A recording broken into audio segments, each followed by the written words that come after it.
sveicināti visi klātesošie. ZZ čempionāts notiks šogad jau 7. reizi. ZZ čempionāts norisināsies 3 posmos. Mājas darbs būs radīt pavisam jaunu sporta veidu.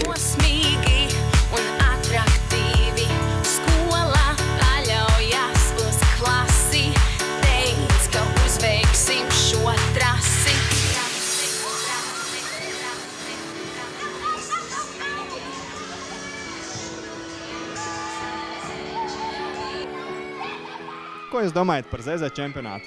Es domāju, ka ZZ čempionāts ir lieliski iespēja pabūt kopā vairāk ar klasi un pierādīt sev savādāk mūsu mācībās tikai.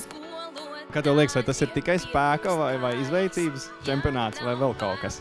Tas ir tas, kur vajadzīgs arī tas prāts, un arī sportā bez tā prāta neko neizdarīs. Tā kā ar muskuļiem un spēku nepietiks.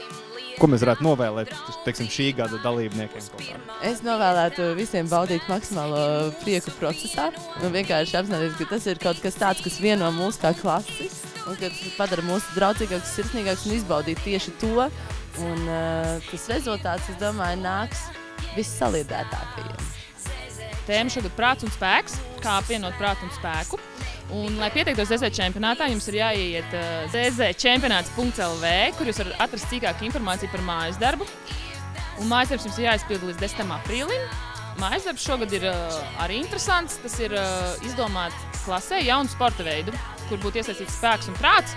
Un lai šis sporta veids būtu arī liederīgs. Tā kā gaidīsim jūsu mājas darbus un tad kopā vērtēsim un tiekamies pusfinālos.